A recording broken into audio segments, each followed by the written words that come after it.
Salut les amis, j'espère que vous allez bien. On se retrouve pour une nouvelle vidéo. C'est mon premier format comme ça, donc dites-moi dans les commentaires si vous aimez ou pas.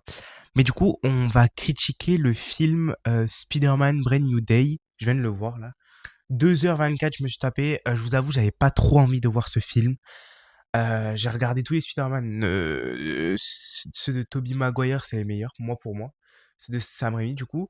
Même ceux de 2012, là, avec Amazing Spider-Man, j'ai tout regardé. Mais c'est vrai que les derniers Spider-Man avec Tom Holland, je les ai pas trop aimés. No Way Home, No Way Home, c'est vrai que j'ai regardé, j'avais pas trop aimé. Donc je me suis un peu forcé pour regarder Brand New Day. Déjà de un parce que bah, tout le monde en parle. Et de deux parce que j'en ai parlé avec plusieurs potes à moi et qui m'ont dit regarde-le, il est trop bien, il y a des émotions, il y a de l'action, tout ça, tout ça, tout ça. Bon, en vrai, c'est une agréable surprise. Mais avant de vous dire ce que j'en pense, n'hésitez pas à vous abonner et à liker et à commenter. Comme ça, je vois si ça vous plaît ce genre de vidéo ou pas. Et voilà. Critique Spider-Man Brand New Day, c'est parti.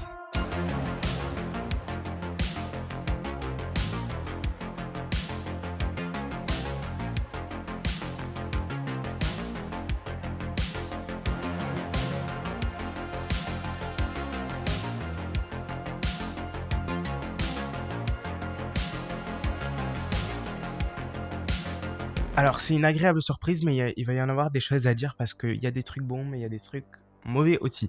Avant qu'on enchaîne, je ferai une partie sans spoil et une partie spoil jusqu'au titre indiqué dans la vidéo, jusqu'à ce qu'il y a écrit dans la vidéo.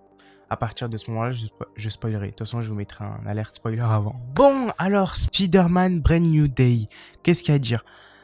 Alors déjà, on retrouve un Peter Parker qui essaye de se reconstruire, qui est sorti de la fac maintenant, qui essaye aussi de se reconstruire niveau sentimentalement parce que il a perdu Tante May, déjà pour commencer, et aussi parce que tout le monde a oublié son existence, enfin tout le monde, ses amis les plus proches quoi.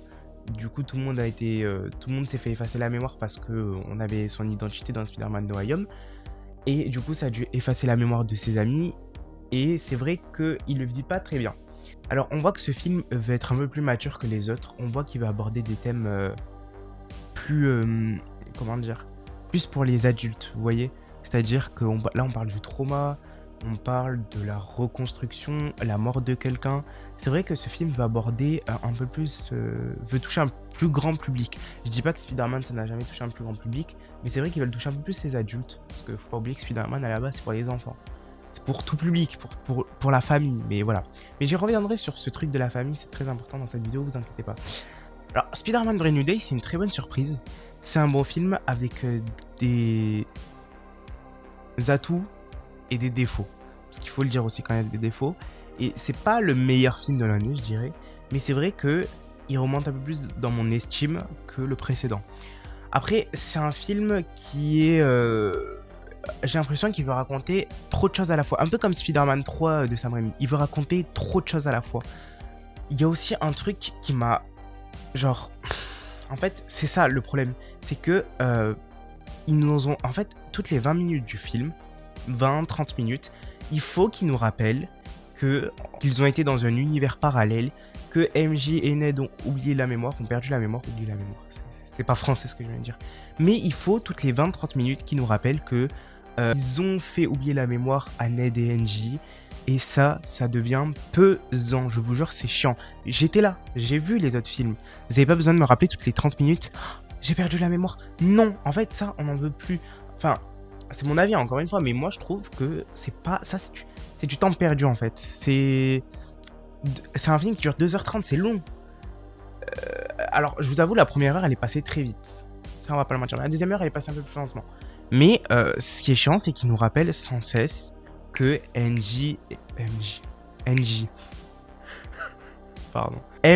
et Ned ont perdu la mémoire. Et c'est vrai que moi, ça me saoule. À un moment donné, ça me saoule. Je sais, j'étais là, les autres films. D'ailleurs, le No Way Home, je l'ai fait louer à ma mère. Elle a payé 5 € le film. Donc, voilà, rien à voir, mais j'étais là, j'ai vu. Je connais, je sais qu'ils ont perdu la mémoire. Pas besoin de me le rappeler. Donc ça, c'est chiant, un défaut à corriger. Et puis l'intrigue du film. Alors, au début du film, on va dire les 30 premières minutes, voire la première heure. Non, en vrai, les 30 premières minutes, on a Spider-Man qui lutte, on va dire, qui qui fait régner la justice, entre guillemets, parce que maintenant il travaille avec la police. Alors ça, je vous avoue, j'ai pas trop compris. Pourquoi il travaille avec la police? Spider-Man n'a jamais... Eh, je vous jure, ça, j'ai pas compris. Mais alors vraiment. En fait, c'est pas... Il travaille pas avec la police, mais en même temps, si, un peu. Donc ça, je vous jure, j'ai pas trop compris. Et c'est pas un défaut, c'est pas une critique, mais j'ai pas compris. Vraiment, Spider-Man qui travaille avec la police... Mais bon, bref. Mais du coup, au-delà de ça, on est dans... Je parle de l'intrigue du film, donc le vrai dossier dont Spider-Man s'occupe pendant l'histoire, quoi, du méchant. On va dire ça comme ça, parce que c'est pour pas trop spoiler. On a une intrigue, je trouve, qui est beaucoup trop complexe. Je comprends qu'ils veulent toucher un public plus large. Je pense que je l'ai compris qu'ils voulaient toucher un public plus adulte, plus mature dans ce film. Mais on a un film qui est trop complexe. Faut pas oublier quand même que c'est un film, les gens viennent le voir avec leurs enfants au cinéma. Je suis sûr que si j'emmène mon petit frère voir Spider-Man Brand New Day au cinéma, il ne comprend pas l'intrigue du film.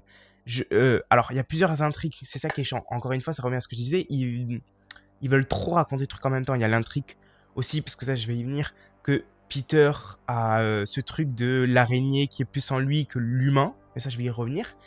Il y a l'intrigue que MJ et Ned ont perdu la mémoire. Ça aussi, je vais y revenir.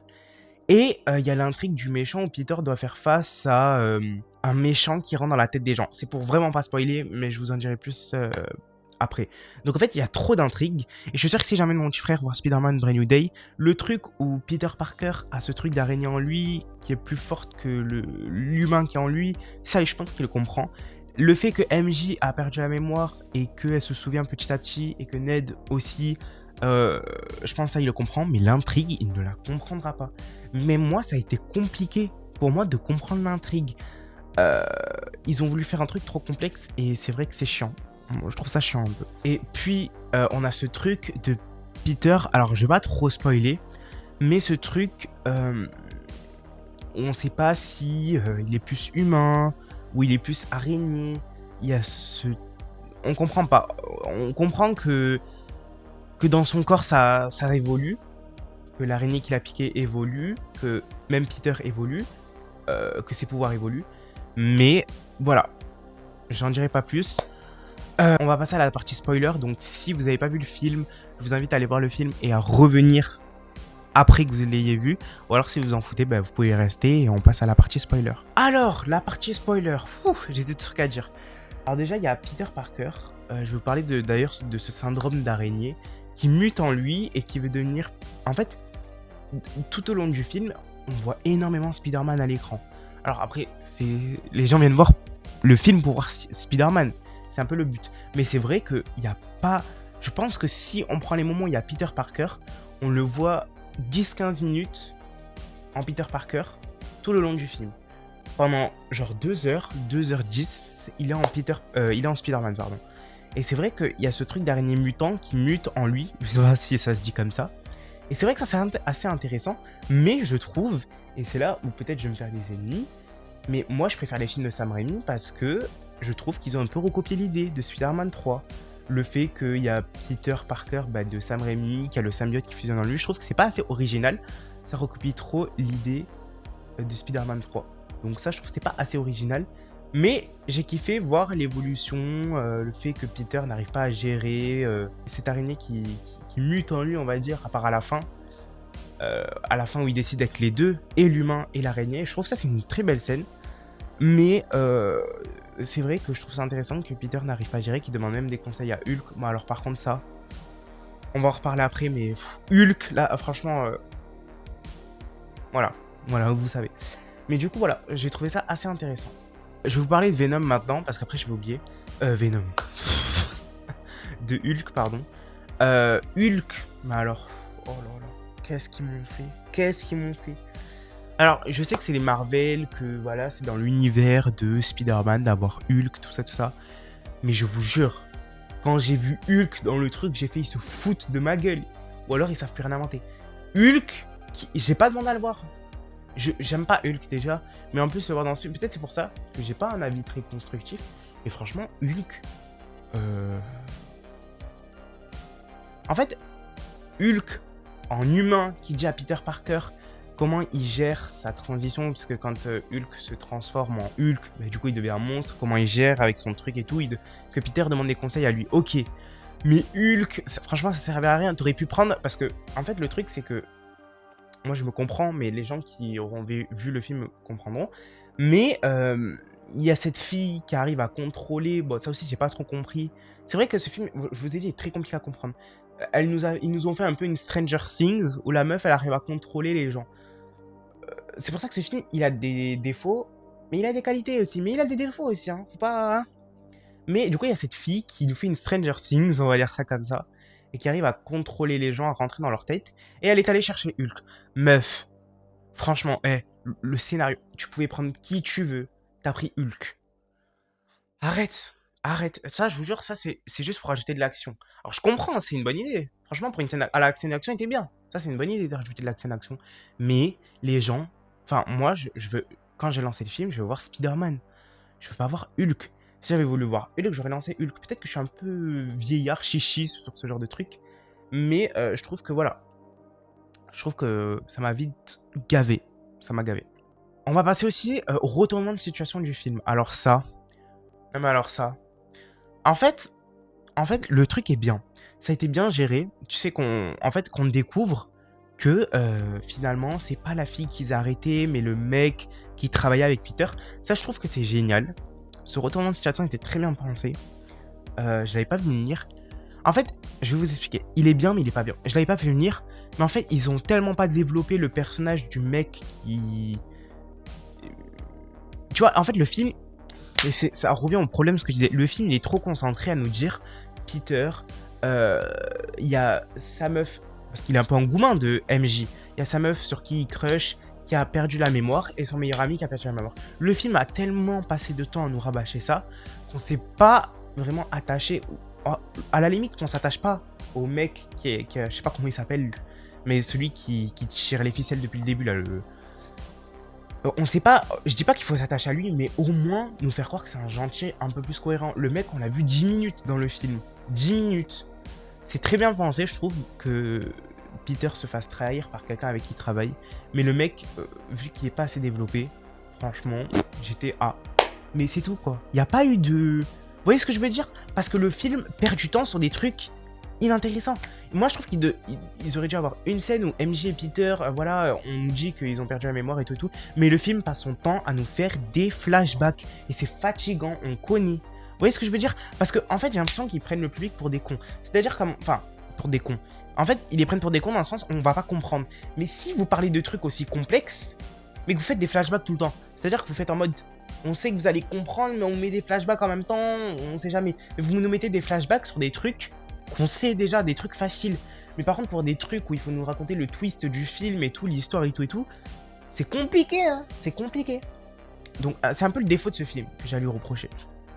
C'est un des défauts que j'ai à lui reprocher. Par contre, il n'y a pas que des défauts. La scène où Peter... Il y a des bruits chez moi. La scène où la meuf dit à Peter, en gros, oui... je sais plus ce qu'elle lui dit, mais en gros, elle lui dit ouais, tu es un peu comme moi, en gros, style. Ils sont pareils, les deux. Et elle lui dit sois en gros une araignée. Et Peter dit non, moi je vais être les deux. Et il décide d'être les deux. Donc il arrive à gérer son araignée mutante en lui. Et je trouve cette scène, hyper stylée. Vraiment, je pense que c'est une des scènes que j'ai... Mais j'arrive pas à parler, putain de merde. C'est une des scènes que j'ai le plus appréciée dans ce film. La scène où Peter décide d'être à la fois Peter Parker et à la fois Spider-Man. Je trouve que c'est une des meilleures scènes, et c'est une des meilleures scènes aussi qui retrace sa vie d'adulte. C'est-à-dire qu'il prend pas ses responsabilités, mais une vraie décision dans sa vie. Après, il a déjà pris une décision pour supprimer la mémoire de tout le monde, mais une décision depuis justement cet épisode où tout le monde a perdu la mémoire, où il a perdu sa tante, une vraie décision, il la prend. Parce que, je vous avoue, apparaître en gourmand de MJ et Peter, on sait pas trop il fait quoi comme métier. Hein. Vraiment, on sait pas. Il sort de la fac, ok, mais comment tu payes ton loyer? Comment on sait pas quel métier tu fais parce que Spider-Man, t'es pas payé. Donc franchement, ça, je trouve qu'ils se sont pas trop intéressés à la vie de Peter adulte, et je trouve ça un peu dommage. Mais après, franchement, c'est pas mal, c'est pas... c'est mieux. parce qu'ils auraient eu dû encore raconter un truc de plus et ça aurait été encore plus chiant. Donc, mais je trouve que c'est dommage parce que ça fait partie de la vie de quelqu'un.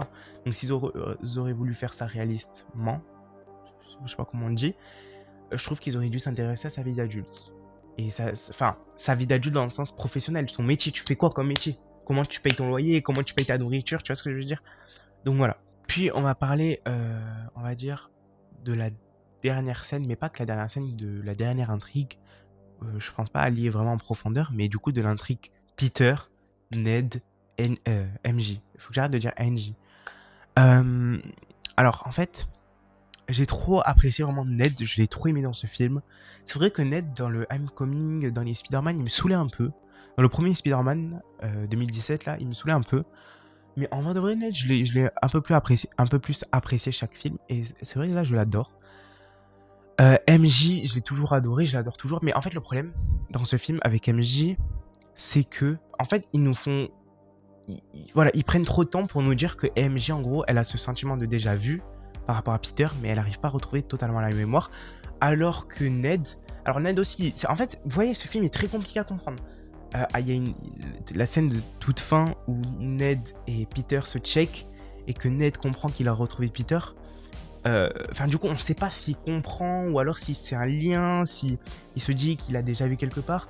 Mais on sait qu'il s'est passé quelque chose. Mais on ne sait pas s'il se rappelle si c'est Spider-Man, tout ça. Je pense qu'on aura ces réponses dans le prochain Spider-Man, qu'on va devoir attendre encore quelques années, je pense. Mais voilà, Ned, au moins, on a un peu un aperçu. Vous voyez, MJ, c'est très flou. C'est très flou, on n'arrive pas à comprendre. Et après, je pense que c'est un peu le but du film pour nous trucs au prochain film. Mais je trouve ça un peu dommage qu'il ne nous ait pas dit. Soit MJ a un sentiment de déjà vu, soit elle s'en rappelle vraiment. Soit, voilà. Mais en fait, c'est vrai que dans ce film, on comprend pas trop. Si elle se rappelle, si elle se rappelle pas, si... C'est flou. Et ça, je trouve ça dommage. Mais par contre, la dernière scène où Peter et Ned se check, j'ai adoré. Je me suis dit, mais non, il a retrouvé la mémoire et tout. Mais en même temps, je suis pas très sûr. Mais on sent qu'il s'est passé quelque chose. Et ça, je suis très content. Et ça peut me donner envie de regarder le prochain Spider-Man. Voilà. Bref, en globalité, Spider-Man Brand New Day, c'est pas un mauvais film. C'est pas le film de l'année, mais je trouve qu'il rattrape un peu ses prédécesseurs. Il fait le taf, je trouve. Il a une histoire profonde, mais qui veut trop en raconter. Et je trouve que ça, c'est un peu le défaut du film. Une histoire profonde qui veut trop en raconter et qui est pas assez originale. Je parle pas du twist, mais je parle de la vie de Peter, la vie privée de Peter. Et quand je parle de la vie privée de Peter, je parle de MJ et Ned. Je parle de les gens qu'il a perdus et perdu mort et perdu mémoire. Et le fait qu'il y a cette araignée mutante en lui. Je trouve ça pas très original. Mais bon, en vrai, ça fait le taf. Voilà. Je trouve que c'est un film qui veut beaucoup en raconter, qui en a trop raconté. Mais c'est pas un mauvais film. Ça me dérangerait pas de voir le prochain. Mais voilà quoi, ça reste pas mon film préféré. Mais ça fait le taf. Spider-Man Brand New Day, c'est un bon film. Je vous le conseille si vous avez envie de passer un bon moment, de regarder de l'action, de l'aventure. Pour les enfants de moins de 12 ans, on va dire, qu'ils soient accompagnés d'un plus grand ou d'un adulte même. Mais c'est vrai que, voilà, si vous avez envie de vous éclater, vous allez kiffer aller voir ce film au cinéma. Les scènes d'action sont bien gérées. Il y a des bruits dans ma chambre. La qualité image aussi, elle est géniale. La qualité son aussi, rien à dire. Voilà, c'est un film qui est bien géré. Sur ce, dites-moi ce que vous en avez pensé en commentaire. Dites-moi si vous êtes d'accord avec moi, si vous n'êtes pas trop d'accord avec moi. N'hésitez pas à vous abonner, à liker et voilà, à partager la vidéo et à me dire en commentaire quel film vous voulez que je fasse pour la prochaine vidéo. Je vous souhaite à tous et à toutes une agréable journée et je vous dis à la prochaine vidéo. Ciao, ciao.